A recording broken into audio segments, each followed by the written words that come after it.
ഇന്ന് നമുക്ക് വ്യത്യസ്തമായ കഥ പറയുന്ന കിസ് എന്ന തമിഴ് സിനിമയുടെ കഥ നോക്കിയാലോ?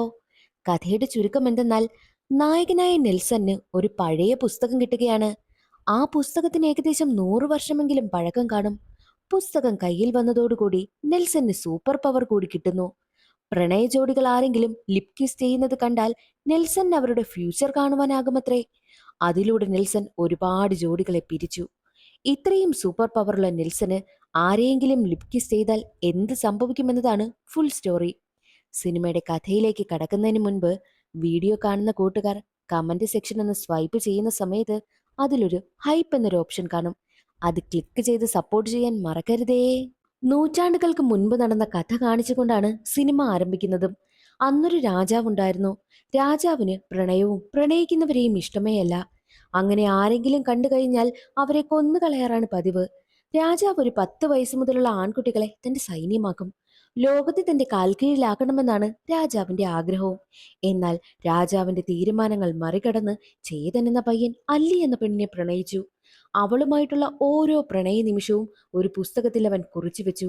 രാജാവ് ഈ കാര്യം അറിയുകയും അല്ലിയെ കൊന്നുകളയുകയും ചെയ്തു. അത് താങ്ങാനാകാത്ത ചേതൻ അല്ലിയെ എരിച്ച അതേ ചിതയിൽ തന്നെ ചാടി മരിക്കും. പക്ഷേ മരിക്കുന്നതിന് മുൻപ് രാജാവിനെ ശപിച്ചിരുന്നു. രാജാവിന്റെ ജീവിതത്തിൽ ഒരു പ്രണയമുണ്ടാവുകയും ഒന്നിച്ച് ജീവിക്കാനാകാതെ വരികയും ചെയ്യുമെന്നായിരുന്നു അവന്റെ ശാപം. പക്ഷേ ചിതയിൽ വീണ ആ ഒരു പുസ്തകം മാത്രം കത്തി എരിഞ്ഞിട്ടുണ്ടായിരുന്നില്ല. അതതുപോലെ തന്നെ ഉണ്ടായിരുന്നു. ആ കഥ അവിടെ അവസാനിച്ച് നായകനായ നെൽസനെ കാണിക്കുന്നു. നെൽസന് മ്യൂസിക് ഡയറക്ടർ ആകണമെന്നാണ് ആഗ്രഹം. നെൽസന്റെ വീട്ടില് അച്ഛനും അമ്മയും സഹോദരനുമാണുള്ളത്. അച്ഛൻ ഒരിക്കൽ ഒരു സ്ത്രീയെ കിസ് ചെയ്യുന്നത് നെൽസൺ കണ്ടു. അതോടെ അച്ഛനെ വെറുത്തുപോയ നെൽസൺ അമ്മയോടത് പറയും. അങ്ങനെ അച്ഛനും അമ്മയും ഡിവോഴ്സായി. അന്നു മുതൽ നെൽസൺ പ്രണയത്തിനെതിരാണ്. അച്ഛനും അമ്മയും പ്രണയിച്ച് കെട്ടിയതാ, എന്നിട്ടാണ് അവർ ഇങ്ങനെയായതും. അതുകൊണ്ട് തന്നെ നെൽസന് ഈ പ്രണയത്തിനോട് വല്ലാത്ത പേടിയാ. നെൽസനെ ഒരു പെൺകുട്ടി പ്രപ്പോസ് ചെയ്തപ്പോഴോ അത് നെൽസൺ റിജക്റ്റ് ചെയ്യുകയും പെൺകുട്ടിയെ അപമാനിക്കുകയും ചെയ്തു. എന്നാൽ ആ പെൺകുട്ടി അവനെ ശപിക്കുകയാണ് ചെയ്തത്. അവനൊരു പെണ്ണിനെ പ്രണയിക്കുമെന്നും ആ പെണ്ണ് കാരണം അവസാനം അവൻ തെരുവിൽ വരെ ആകുമെന്നുമായിരുന്നു അവളുടെ ശാപം. എന്നാൽ മറ്റൊരു വശത്ത് ബീച്ച് സൈഡിൽ കുപ്പ പറക്കാൻ വന്ന പയ്യന് ഒരു പുസ്തകം കിട്ടും.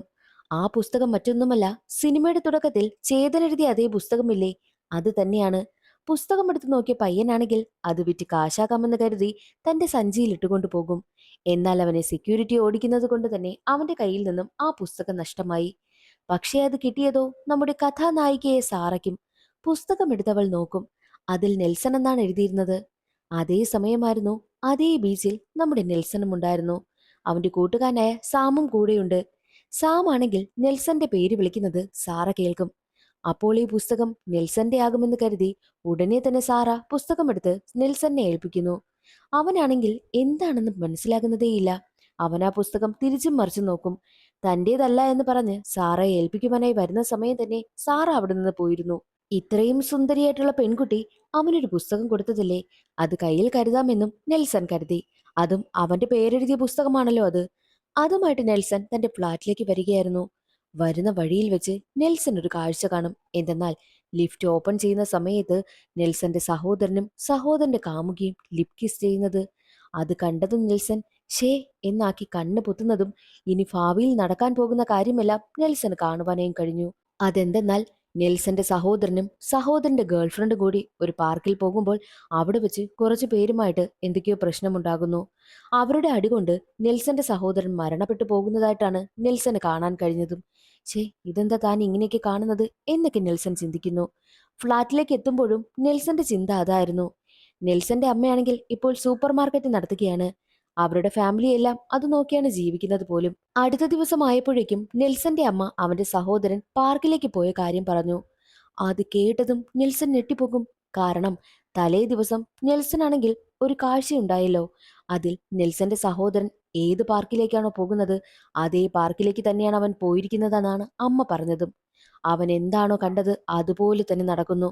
എന്തെന്നാൽ നെൽസന്റെ സഹോദരനും കാമുകിയും പാർക്കിലെത്തിയപ്പോൾ അവിടെ വെച്ച് കുറച്ചുപേർ കാമുകിയെ ശല്യം ചെയ്യുന്നു. നെൽസന്റെ സഹോദരൻ അത് ചോദിക്കാൻ ചെന്നതും അവിടെ വെച്ച് വലിയ ഫൈറ്റ് നടക്കും. അവർ ഗുണ്ടകളായിരുന്നു. എന്നാൽ അതിലൊരാൾ നെൽസന്റെ സഹോദരനെ തല്ലുവാനായിട്ട് വരുന്ന സമയം തന്നെയായിരുന്നു നെൽസൺ അവിടെ എത്തി അവരെ തടഞ്ഞതും. ഒരു വലിയ ഫൈറ്റ് തന്നെ നടക്കും. തന്റെ സഹോദരനെ നെൽസൺ രക്ഷിച്ചു എന്ന് തന്നെ പറയാം. സഹോദരനിട്ട് ഒരെണ്ണം കൊടുക്കും. നെൽസൺ പ്രണയത്തിനെതിരായതുകൊണ്ടാണ് സഹോദരനിട്ട് ഒരെണ്ണം കൊടുത്തിട്ട് മര്യാദയ്ക്ക് വീട്ടിൽ പോടാന്ന് പറയുന്നതും. പക്ഷേ കാമുകിയാണെങ്കിൽ അവന്റെ കൈ പിടിച്ച് തന്നെ നിൽക്കുകയാണ്. അവളെയും ഒരുപാട് വഴക്ക് പറയും, അപമാനിക്കും വിധം അവളോടും സംസാരിച്ചു. നിന്റെ വീട്ടിൽ വിളിച്ച് ഞാൻ പറയുമെന്ന് ഭീഷണിപ്പെടുത്തിയപ്പോഴാണ് തന്റെ സഹോദരന്റെ കൈവിട്ട് കാമുകി അവിടെ നിന്ന് പോകുന്നതും. നെൽസൺ ഈ കാര്യങ്ങളെല്ലാം സാമിനോട് പറയുന്നു. രണ്ടുപേർ കിസ് ചെയ്യുന്നത് കാണുമ്പോഴാണ് തനിക്ക് ഇങ്ങനെയുള്ള തോന്നലുകൾ ഉണ്ടാകുന്നതെന്ന് നെൽസൺ പറയുമ്പോൾ അതൊന്നും വിശ്വസിക്കുവാനായിട്ട് സാം കൂട്ടാക്കുന്നതേയില്ല. അതേ സമയമായിരുന്നു ഒരു പ്രണയ ജോഡി അവിടെ നിന്ന് കിസ് ചെയ്യുന്നത് നെൽസൺ കാണുന്നതും. അപ്പോഴേക്കും അവന്റെ മനസ്സിൽ അടുത്ത തോന്നലുണ്ടാകും. എന്തെന്നാൽ അതിൽ കാമുകൻ പെണ്ണിന്റെ വീട്ടില് പെണ്ണ് ചോദിക്കുവാനായും ചെല്ലുന്നു. പക്ഷേ അവളുടെ അച്ഛൻ അതിന് സമ്മതിക്കുന്നതേയില്ല. അങ്ങനെ അവർ ബ്രേക്കപ്പ് ആകുന്നത് പോലെയൊക്കെയാണ് അവൻ കാണുന്നതും. അത് കണ്ട ഉടനെ തന്നെ നെൽസൺ അവരോട് ചെന്നിട്ട് ഓരോ കാര്യങ്ങളൊക്കെ ചോദിക്കുന്നുണ്ട്. നിങ്ങളുടെ പ്രണയം എങ്ങനെയാ എന്നൊക്കെ ചോദിച്ച് വെറുതെ ഓരോ കാര്യങ്ങളൊക്കെ മനസ്സിലാക്കും. അതേസമയം തന്നെയായിരുന്നു കാമുകൻ പറയുന്നുണ്ട്, നാളെ ഞാൻ ഇവളുടെ വീട്ടില് പെണ്ണ് ചോദിക്കാൻ പോകുന്നുണ്ട്. എന്താകുമെന്ന് നാളെ അറിയാമെന്ന് പറയുന്നത് സാം കേൾക്കുന്നു. അതോടെ നെൽസൺ പറയുന്നതിൽ കാര്യമുണ്ടെന്നും സാമിന് മനസ്സിലായി. ഈ സാമിന്റെ അച്ഛൻ സൈക്യാട്രിസ്റ്റ് ആണ്. നെൽസണിന് എന്തെങ്കിലും പ്രശ്നമുണ്ടോ എന്ന് ചിന്തിച്ച സാം നെൽസണിനെയും കൂട്ടി അവന്റെ അച്ഛന്റെ അടുത്തേക്ക് പോകും. കാര്യങ്ങളൊക്കെ അച്ഛനോട് പറയും. നിനക്ക് എവിടെ കിസ് ചെയ്യുമ്പോഴാ ഇങ്ങനെയുള്ള തോന്നലുകളൊക്കെ ഉണ്ടാകുന്നതെന്ന് ചോദിക്കുമ്പോൾ അത് രണ്ടുപേര് ലിപ് കിസ് ചെയ്യുന്നത് കാണുമ്പോഴാ എനിക്ക് അങ്ങനെയുള്ള തോന്നൽ ഉണ്ടാകുന്നത് എന്നുള്ള കാര്യവും നെൽസൺ പറയും. എന്നു മുതലാ ഇത് തോന്നി തുടങ്ങിയെന്ന് ചോദിക്കുമ്പോൾ അതറിയില്ല എന്നാണ് നെൽസൺ മറുപടി പറയുന്നതും. അങ്ങനെ അവൻ വീട്ടിലേക്കെത്തി. വീട്ടിലെത്തി ഇതിന്റെ ആരംഭം എവിടെ മുതലാണെന്ന് അവൻ ചിന്തിക്കുന്ന സമയത്തായിരുന്നു ആ ഒരു ബുക്ക് അവന്റെ കയ്യിൽ കിട്ടിയത് മുതലാണ് ഇങ്ങനെയുള്ള തോന്നലുകൾ അവന് വന്നു തുടങ്ങിയെന്ന് മനസ്സിലായി. ഉടനെ തന്നെ നെൽസൺ ആ ബുക്ക് എടുത്ത് വേസ്റ്റ് ബിന്നിലിടും. നെൽസന്റെ പേരെഴുതിയ ബുക്കായതുകൊണ്ട് തന്നെ ആ ബുക്ക് കാണുന്ന സെക്യൂരിറ്റി ഉടനെ അവന്റെ സഹോദരന്റെ കൊടുത്തു വിടുന്നു. വീണ്ടും ആ ബുക്ക് നെൽസന്റെ കയ്യിലെത്തും. അവൻ വീണ്ടും ഉപേക്ഷിക്കുന്നു. അതെങ്ങനെയൊക്കെയോ അവന്റെ കയ്യിൽ വന്ന് പെടുകയാണ്. ഇനി എങ്ങനെ ഇതെന്റെ കയ്യിൽ വരുമെന്ന് കാണട്ടെ എന്ന് കരുതി അവൻ കടലിൽ കൊണ്ടുവന്ന് വലിച്ചെറിയും. എന്നാലും ആ ബുക്ക് പറന്നു വന്ന് അവന്റെ കയ്യിൽ വീഴുകയാണ്. അവനാകെ പണി കിട്ടിയ അവസ്ഥയാണിപ്പോൾ. നെൽസൺ ഇപ്പോൾ ആരെങ്കിലും കിസ് ചെയ്യുന്നത് കണ്ടാൽ അവരുടെ ഫ്യൂച്ചർ എന്താണെന്ന് അറിയുവാനുള്ള കഴിവുള്ളത് കൊണ്ട് തന്നെ ഒരുപാട് കപ്പിൾസിനെ അവൻ പിരിക്കുകയുണ്ടായി. അതിന്റെ ശാപം അവന്റെ തലയിൽ കിടന്ന് കറങ്ങുന്നതായിട്ട് അവന് തോന്നി. ഉടനെ തന്നെ ആ ബുക്കും എടുത്ത് ഡോക്ടറിന്റെ അടുത്തേക്ക് ചെല്ലും. ഡോക്ടറാണെങ്കിൽ ആ ബുക്ക് അവന്റെ കയ്യിൽ നിന്നും പോകാത്തത് കൊണ്ട് തന്നെ അതിന് ലോക്കുണ്ടായിരുന്നു, അത് ഓപ്പൺ ആക്കുവാനായി ശ്രമിക്കും. പക്ഷേ അതും ഓപ്പൺ ആകുന്നില്ല. വേറെ വഴിയില്ലാത്ത ഡോക്ടറാണെങ്കിൽ ആ ബുക്ക് കത്തിച്ച് കളയും. പക്ഷേ കത്തിച്ചിട്ടും ഒരു കുഴപ്പവും ഇല്ലാതെ തന്നെ ഇരിക്കുകയാണ്. അതിനെന്തോ വശപ്പിശകുണ്ടെന്നും ഡോക്ടറിന് മനസ്സിലായി. ഇനി ഒരേ ഒരു വഴിയേ ഉള്ളൂ. നിനക്ക് ഈ ഒരു ബുക്ക് ആര് തന്നോ അവരുടെ അടുത്ത് തന്നെ പോയി ഈ ബുക്കിനെ കുറിച്ചുള്ള കാര്യങ്ങൾ അന്വേഷിക്കുവാനായും പറയും. ആ ബുക്ക് തന്നത് നായികയെ സാറ ആയതുകൊണ്ട് തന്നെ സാറയെ അന്വേഷിച്ച് പോവുകയാണ് നെൽസൺ. സാറ എവിടെയെന്ന് പറഞ്ഞു പോയി അന്വേഷിക്കാനായെന്ന് നെൽസൺ ചിന്തിച്ചു നിൽക്കുന്ന സമയമായിരുന്നു അവന്റെ കയ്യിൽ ഒരു നോട്ടീസ് വരുന്നതും. ആ നോട്ടീസിൽ സാറയുടെ മുഖമുണ്ടായിരുന്നു. സാറ നടത്തുന്ന ഡാൻസ് സ്കൂളിന്റെ നോട്ടീസായിരുന്നു അത്. ഉടനെ തന്നെ നെൽസൺ അതേ ഡാൻസ് സ്കൂളിലേക്ക് ഡാൻസ് പഠിക്കുവാനും ചെന്ന് ചേരും. നെൽസണിനാണെങ്കിൽ ഡാൻസ് ഒന്നും അറിയത്തേയില്ല. എങ്ങനെയെങ്കിലും ആ ബുക്കിന്റെ കഥ സാറയിൽ നിന്ന് അറിയണം, അത് തന്നെയാണ് അവന്റെ മനസ്സിൽ. പക്ഷേ അവിടെ വെച്ച് സാറ അവന് ഡാൻസ് പഠിപ്പിച്ചു കൊടുക്കുകയും ഒക്കെ ചെയ്യുമ്പോൾ രണ്ടുപേർക്കുമിടയിൽ ഒരു കണക്ഷൻ ഉണ്ടാകുന്നു. അങ്ങനെ രണ്ടുപേർക്കുമിടയിൽ ഒരു പ്രണയവും ഉണ്ടാകുകയാണ്. പക്ഷേ പല തവണയായിട്ട് നെൽസൺ ഈ ബുക്കിന്റെ കാര്യം പറയുവാനായിട്ട് തുടങ്ങുമ്പോൾ തന്നെ സാറയാണെങ്കിൽ വേറെന്തെങ്കിലും കാര്യം പറഞ്ഞ് അതങ്ങ് മാറ്റിക്കളയും. കാര്യം സാറയ്ക്ക് ആ ബുക്കിനെ കുറിച്ചൊന്നും അറിയത്തില്ല. നെൽസൺ ആണെങ്കിൽ അതെങ്ങനെയെങ്കിലും മനസ്സിലാക്കിയെടുക്കണം. എന്നാൽ ഒരു ദിവസം നെൽസൺ ആണെങ്കിൽ സാറയോട് കുറച്ച് കാര്യങ്ങൾ ചോദിക്കുന്നു. നിനക്ക് രണ്ടുപേര് കിസ് ചെയ്യാൻ തുടങ്ങുമ്പോൾ അവരുടെ ഫ്യൂച്ചർ കാണുവാനായിട്ടുള്ള കഴിവുണ്ടെങ്കിൽ നീ എന്താ ചെയ്യുക എന്ന് ചോദിക്കും. അതിന് മറുപടിയായിട്ട് സാറ പറയുന്നത്, എനിക്കങ്ങനെ രണ്ടുപേർ കിസ് ചെയ്യുന്നത് കണ്ട് അവരുടെ ഫ്യൂച്ചർ മനസ്സിലാക്കാൻ കഴിയുമെങ്കിൽ ഞാൻ അവരെ ഒന്നിപ്പിക്കുകയേ ചെയ്യത്തുള്ളൂ. അതിനു വേണ്ടിയിട്ട് ഞാൻ ഒരുപാട് ഹെൽപ്പ് ചെയ്യുമെന്നും സാറ പറയുന്നു. ആട്ടെ, നീ എത്ര പേരെ കിസ് ചെയ്തിട്ടുണ്ടെന്ന് സാറ ചോദിക്കും. ഞാൻ ഒരാളെ കിസ് ചെയ്തിട്ടുള്ളൂ, അതിന്റെ വണ്ടിയെ മാത്രമാണെന്നും അവൻ പറയുന്നു. അത് കേട്ട് സാറയോട് അവൻ ചോദിക്കുന്നുണ്ട്, നീ ആരെയൊക്കെ കിസ് ചെയ്തിട്ടുണ്ട്? ഞാൻ ആരെയും കിസ് ചെയ്തിട്ടില്ല. ഇന്ന് വരെയും എന്നെ ആരും കിസ് ചെയ്യാൻ തയ്യാറായിട്ടില്ല എന്നും സാറ പറയുന്നു. അവസാനം സാറയും നെൽസൺ കിസ് ചെയ്യുകയാണ്. അപ്പോൾ നെൽസന് അവന്റെ ഫ്യൂച്ചർ കാണുവാനേയും കഴിയുന്നു. ഒരു ബുക്ക് ഓപ്പൺ ആകുന്നു. ഒരു കുട്ടി തന്റെ കയ്യിൽ ബലൂണുമായി നിൽക്കുന്നു. പെട്ടെന്ന് ആ ബലൂൺ പൊട്ടുന്നു. കയ്യിൽ നിറയെ രക്തവുമായിട്ട് ഒരാൾ നിൽക്കുന്നു. മാത്രമല്ല സാറയുടെ ചിതയ്ക്ക് മുന്നിലിരുന്ന് നെൽസൺ കരയുന്നത്. ഇതൊക്കെയാണ് അവൻ കണ്ടത്. ഉടനെ തന്നെ അവൻ സാറയെ ഉപേക്ഷിച്ച് അവിടെ നിന്ന് ഓടിപ്പോവുകയാണ്. എന്താണ് നെൽസന് സംഭവിച്ചതെന്ന് അറിയാതെ സങ്കടപ്പെട്ടിരിക്കുകയാണ് സാറ. എന്നാൽ നെൽസൺ നേരെ ഓടി ചെല്ലുന്നത് ആ ബുക്കിന്റെ അടുത്തേക്കാണ്. ബുക്ക് ഓപ്പൺ ആയിട്ടുണ്ടോ എന്ന് നോക്കുവാൻ വേണ്ടിയിട്ടാണ്. ബുക്ക് ഓപ്പൺ ആയിട്ടുണ്ട്. പക്ഷെ അതിനുള്ളിൽ എഴുതിയിരുന്നതൊന്നും അവന് മനസ്സിലാകുന്നതേയില്ല. അത് പഴയ കാലത്തെ ലിപിയായിരുന്നു. ആ ഒരു ലിപി വായിച്ച് മനസ്സിലാക്കാൻ കഴിയുന്ന ഒരാളിനെ കണ്ടെത്തണമെന്നും നെൽസൺ തീരുമാനിക്കും. അങ്ങനെ തഞ്ചാവൂരിലുള്ള ഒരാളിനെ കാണുവാനായിട്ട് നെൽസണും സാമും പോവുകയാണ്. അയാളാണെങ്കിൽ ആ ഒരു ബുക്ക് കണ്ടതും ഞെട്ടി നിൽക്കും. ഈ ബുക്കിനെ കുറിച്ച് ഞാൻ ഒരുപാട് കേട്ടിട്ടുണ്ട്. ആദ്യമായിട്ടാ ഇത് ഞാൻ എൻ്റെ കണ്ണിൽ കാണുന്നത് എന്ന് പറഞ്ഞിട്ട് ആ ഒരു ബുക്കിന്റെ കഥ അവരോട് പറഞ്ഞു കൊടുക്കുകയാണ്. ചേതനെയും അല്ലിയെയും ആ ഒരു രാജാവിനെ കുറിച്ചുള്ള കഥകളെല്ലാം അവർക്ക് പറഞ്ഞു കൊടുക്കുന്നു. കഥ കേട്ടതും എല്ലാവരും ഞെട്ടി നിൽക്കുകയാണ്. മാത്രവുമല്ല, മറ്റൊരു കാര്യം കൂടി അയാൾ പറയും. അത് കേട്ടാണ് നെൽസൺ ഞെട്ടിപ്പോകുന്നത്. എന്തെന്നാൽ ആ രാജാവുണ്ടല്ലോ, പഴയ രാജാവ്, രാജാവിന്റെ പുനർജന്മമാണ് ഈ നെൽസൺ. രാജാവിന് അന്നൊരു പ്രണയമുണ്ടായി, ചേതനയും അല്ലിയും കൊന്നതിന് ശേഷം. ആ ഒരു പെൺകുട്ടിയുമായിട്ട് രാജാവാണെങ്കിൽ ആത്മാർത്ഥമായി പ്രണയത്തിലായി. പക്ഷേ ഒരു ഘട്ടത്തിൽ ആ ഒരു പെൺകുട്ടി രക്തം ഛർദ്ദിച്ച് മരണപ്പെട്ടു പോയി. അതോടുകൂടി രാജാവിന് എന്ത് ചെയ്യണമെന്നറിയാത്ത അവസ്ഥയായി. ആ ഒരു ബുക്ക് കാരണമായിരിക്കുമോ തനിക്ക് ഈ ശാപം കിട്ടിയത് എന്ന് പേടിച്ച രാജാവ് ആ ഒരു ബുക്കുമായിട്ട് നേരെ കടലിൽ ചാടി ആത്മഹത്യ ചെയ്തു. അതിനുശേഷം ആ ബുക്ക് കരയ്ക്കടിഞ്ഞു. പല നൂറ് വർഷങ്ങൾക്ക് ശേഷമാണ് ഇപ്പോൾ ആ ഒരു ബുക്ക് നെൽസന്റെ കയ്യിൽ വന്ന് പെട്ടിട്ടുള്ളത് എന്നുള്ള കാര്യം അയാൾ പറയുന്നു. നെൽസൺ രാജാവിന്റെ പുനർജന്മമായതുകൊണ്ടാണ് ബുക്ക് കറങ്ങിത്തിരിഞ്ഞ് നെൽസന്റെ കയ്യിൽ വന്നിരിക്കുന്നതും. ഇതിൽ നിന്ന് പുറത്തു കടക്കാൻ എന്തെങ്കിലും വഴിയുണ്ടോ എന്ന് നെൽസൺ ചോദിക്കും. അതിനയാൾ പറയുന്നത്, നീ ഇത്രയും നാള് ആരുടെയൊക്കെ പ്രണയത്തെ പിരിച്ചിട്ടുണ്ടോ അവരെ എല്ലാവരെയും നീ ഒന്നിപ്പിക്കണം. എങ്കിൽ മാത്രമേ നിനക്കിതിൽ നിന്നും പുറത്തു കടക്കാനാകൂ എന്നും അയാൾ പറയുന്നു. അതനുസരിച്ച് നെൽസൺ ആണെങ്കിൽ ആരെയൊക്കെ പിരിച്ചിട്ടുണ്ട് എന്നുള്ള കാര്യമൊക്കെ ചിന്തിക്കും. അങ്ങനെ നെൽസൺ ആണെങ്കിൽ പിന്നീടുള്ള ദിവസങ്ങളിലെല്ലാം സാറ വിളിക്കുന്നത് അവോയ്ഡ് ചെയ്യുകയാണ്. അവൾ എത്ര വിളിച്ചാലും കോൾ എടുക്കുന്നതേയില്ല. അത് കാരണം സാറ അവനെ തിരക്കി അവരുടെ സൂപ്പർ മാർക്കറ്റിലേക്ക് വരും. എന്നാൽ സാറയോട് അവൻ കടുപ്പിച്ച് തന്നെ ഓരോന്ന് പറയും. നിന്നെ ഞാൻ പ്രണയിച്ചിട്ടേയില്ല, പിന്നെ നീ എന്തിനാ എന്റെ പിന്നാലെ നടക്കുന്നത്, നീയാണ് ഞാൻ പ്രണയിക്കുന്നതായിട്ട് കരുതിയത് എന്ന് പറഞ്ഞ് അവളുടെ മനസ്സ് വേദനിക്കും വിധം സംസാരിച്ചിട്ടാണ് അവിടെ നിന്ന് അവൻ പോകുന്നത്. സാറ പോയത് മനസ്സിലാക്കിയ അവനാണെങ്കിലോ പൊട്ടിക്കരയുകയാണ് ചെയ്തതും. സത്യത്തിൽ നെൽസന് സാറയെ ഒരുപാട് ഇഷ്ടമായിരുന്നു. ഒരു ദിവസം നെൽസൺ സൂപ്പർ മാർക്കറ്റിൽ നിന്ന് സാധനങ്ങൾ ഹോം ഡെലിവറി ചെയ്യുവാനായിട്ട് പോവുകയായിരുന്നു. അവൻ കോളിംഗ് ബെൽ അടിക്കുന്ന സമയത്ത് ഡോറ് തുറന്നത് മറ്റാരുമല്ല, അവന്റെ അച്ഛനായിരുന്നു. ആളിനെ കണ്ട് നെൽസൺ ഞെട്ടിപ്പോകും. സത്യത്തിൽ നെൽസന് ഫ്ലാറ്റ് മാറിപ്പോയതായിരുന്നു. മോനെ എന്ന് അച്ഛൻ വിളിക്കുന്ന സമയത്ത് അച്ഛന്റെ മുഖത്ത് പോലും നോക്കാതെയാണ് നെൽസൺ അവിടെ നിന്ന് പോകുന്നതും.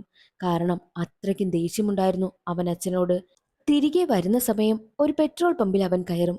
ആ സമയത്ത് ഓട്ടോയിലിരിക്കുന്ന ഒരു കുട്ടിയുടെ കയ്യിൽ നിറയെ ബലൂൺ ഇരിക്കുന്നത് നെൽസൺ കാണുന്നു. അത് കണ്ട നെൽസന് മുൻപ് തനിക്കുണ്ടായിരുന്ന വിഷ്വൽസ് ഒക്കെ ഓർമ്മ വരും. മാത്രവുമല്ല, കുട്ടിയുടെ കയ്യിലിരുന്ന ബലൂൺ പൊട്ടുകയും ചെയ്തു. അതും കൂടി ആയപ്പോൾ തന്റെ ആ ഒരു വിഷ്വൽസിൽ പറയുന്നത് പോലെയൊക്കെയാണല്ലോ സംഭവിക്കുന്നത്. അവസാനം അവന്റെ വിഷ്വൽസിൽ വന്നത് സാറയുടെ ചിതയ്ക്കെടുത്തിരുന്ന് അവൻ കരയുന്നത്, അതായത് സാറ മരിക്കുമെന്ന്. അതും കൂടിയായപ്പോൾ നെൽസന് സഹിക്കാനായില്ല. അവൻ ഉടനെ തന്നെ സാറയുടെ വീട്ടിലേക്ക് ചെല്ലും. അപ്പോഴേക്കും സാറയുടെ വീടിന് മുന്നിലായിട്ട് ആംബുലൻസ് വന്ന് കിടക്കുന്നത് അവൻ കണ്ടു. അവന്റെ വിഷ്വൽസിൽ വന്നത് സത്യമായല്ലോ എന്നവൻ ചിന്തിച്ചു നിൽക്കുന്ന സമയമായിരുന്നു സാറയ്ക്കൊന്നും സംഭവിച്ചിട്ടില്ല എന്ന് അവന് മനസ്സിലായത്. സാറയുടെ അച്ഛന് ഹാർട്ട് അറ്റാക്ക് വന്നതാ. അച്ഛനെ ആംബുലൻസിലാക്കി ഉടനെ തന്നെ ഹോസ്പിറ്റലിലേക്കും കൊണ്ടുപോകും. സാറയെ ഫോളോ ചെയ്ത് നെൽസനും പോകുന്നുണ്ട്. പിന്നീടുള്ള ദിവസങ്ങളിൽ സാറ ഹോസ്പിറ്റൽ, വീട് അങ്ങനെയൊക്കെയാണ് കഴിഞ്ഞു പോയതും. അപ്പോഴെല്ലാം നെൽസൺ അവളെ ഫോളോ ചെയ്ത് പോവുകയും ചെയ്യുന്നുണ്ട്. അതേ ഹോസ്പിറ്റലിൽ തന്നെ ഫിനോയിൽ കുടിച്ച് ഒരു പയ്യനാണെങ്കിൽ സീരിയസ് ആയിട്ട് കിടക്കുകയാണ്. കാരണം എന്താണെന്ന് നെൽസൺ അന്വേഷിക്കുന്ന സമയത്ത് ആ പയ്യൻ പ്രണയിച്ച പെണ്ണിന്റെ കല്യാണമാണ് അന്ന്. സത്യത്തിൽ ഈ പയ്യനെയും അവന്റെ കാമുകിയും പിരിച്ചത് നമ്മുടെ നെൽസൺ തന്നെയാണ്. നെൽസൺ അവനെ കണ്ടപ്പോഴേ കാര്യം മനസ്സിലായി. ഇവരെ രണ്ടുപേരെയും ഒന്നിപ്പിക്കാമെന്നും നെൽസൺ തീരുമാനിച്ചു. അങ്ങനെ ആ പയ്യനെയും കൊണ്ട് കല്യാണം നടക്കുന്ന മണ്ഡപത്തിലേക്ക് എത്തി. അവനെ കണ്ടതും അവന്റെ കാമുകി ഇറങ്ങി ഓടി വന്ന് അവനെ കെട്ടിപ്പിടിച്ച് കരയുകയാണ്. ഇനി എങ്ങനെയാ വീട്ടുകാർ ഉറപ്പിച്ച പയ്യനുമായിട്ട് കല്യാണം നടക്കാൻ പോകുന്നത്? അതും മുടങ്ങിയല്ലോ.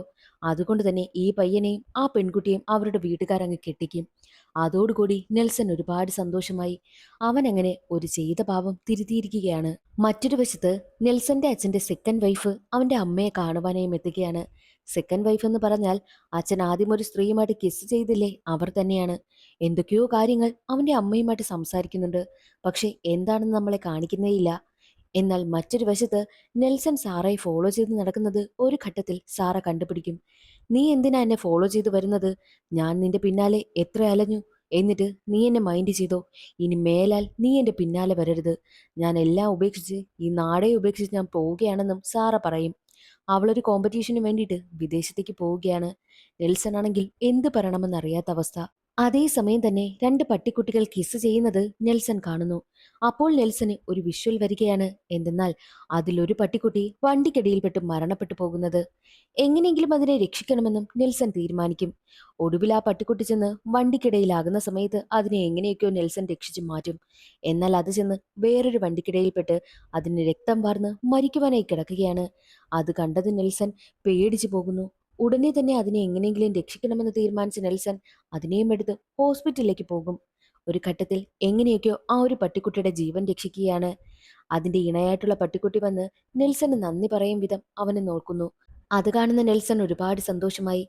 അവന്റെ കൈ നിറയെ രക്തമായിരുന്നു. അതാണ് അവൻ അവന്റെ കാമുകിയെ കിസ് ചെയ്യുന്ന സമയത്ത് ഒരു വിഷ്വൽ വന്നില്ലേ, കൈ നിറയെ രക്തവുമായിട്ട് നിൽക്കുന്ന ഒരാൾ. അത് മറ്റാരുമല്ല, നെൽസൺ തന്നെയാണ്. ഈ പട്ടിക്കുട്ടിയുടെ രക്തമായിരുന്നു അവന്റെ കയ്യിലുണ്ടായിരുന്നതും. അങ്ങനെ നെൽസൺ തന്റെ ഫ്ളാറ്റിലേക്ക് എത്തുകയാണ്. അപ്പോൾ അവന്റെ സഹോദരൻ അവരുടെ പഴയ ഫാമിലി ഫോട്ടോ പൊടി തട്ടി വെക്കുന്നത് അവൻ കാണുന്നു. അച്ഛനും അമ്മയും വീണ്ടും പ്രശ്നങ്ങളൊക്കെ പറഞ്ഞു തീർത്തുവെന്നും നെൽസന് മനസ്സിലായി. അതുകൊണ്ട് തന്നെ അച്ഛനോട് രണ്ട് ചോദിക്കണമെന്ന് കരുതി അച്ഛന്റെ ഫ്ളാറ്റിലേക്ക് ചെന്നപ്പോൾ കാണുന്ന കാഴ്ച, അച്ഛൻ കല്യാണ പയ്യനെ പോലെ ഒരുങ്ങി നിൽക്കുന്നതാണ്. അച്ഛന്റെ കല്യാണമാണ് നടക്കാൻ പോകുന്നതെന്നും അവന് മനസ്സിലായി. പെണ്ണ് മറ്റാരുമല്ല, അച്ഛന്റെ കാമുകിയായിട്ടുള്ള കൗസല്യായിരുന്നു. അപ്പോഴാണ് എന്താണ് യഥാർത്ഥത്തിൽ സംഭവിച്ചതെന്ന് കാണിക്കുന്നത്. സത്യത്തിൽ നെൽസന്റെ അച്ഛൻ ഡൊമിനിക് ഡെയ്സിയെ കല്യാണം കഴിക്കുന്നതിന് മുൻപ് കൗസല്യയുമായിട്ട് പ്രണയത്തിലായിരുന്നു. ഈ ഒരു കാര്യം ഡൊമിനിക്കിന്റെ വീട്ടിലറിഞ്ഞ് ഡൊമിനിക്കിന്റെ അച്ഛനാണെങ്കിൽ ഡെയ്സിയെ കൊണ്ട് ഡൊമിനിക്കിനെ വിവാഹം കഴിപ്പിച്ചു. എന്നാൽ ഡൊമിനിക്കിന്റെ വിവാഹശേഷം കൗസല്യ ഇതുവരെയും മറ്റൊരു വിവാഹം കഴിച്ചതേയില്ല. ഒറ്റത്തടിയായിട്ടാണ് അവർ ജീവിക്കുന്നത്. എന്നാൽ ഇപ്പോൾ കൗസല്യയ്ക്ക് ക്യാൻസർ സ്ഥിരീകരിച്ചു. 3rd സ്റ്റേജാണ്. എപ്പോൾ വേണമെങ്കിലും എന്തും സംഭവിക്കാം. കൗസല്യയ്ക്ക് മരിക്കുന്നതിന് മുൻപായിട്ട് ഡൊമിനിക്കിനൊപ്പം ജീവിക്കണമെന്നായിരുന്നു ആഗ്രഹം. ഈ ഒരു കാര്യം ഡൊമിനിക് അറിഞ്ഞു. വർഷങ്ങൾക്ക് ശേഷം കൗസല്യയെ കണ്ടുമുട്ടി.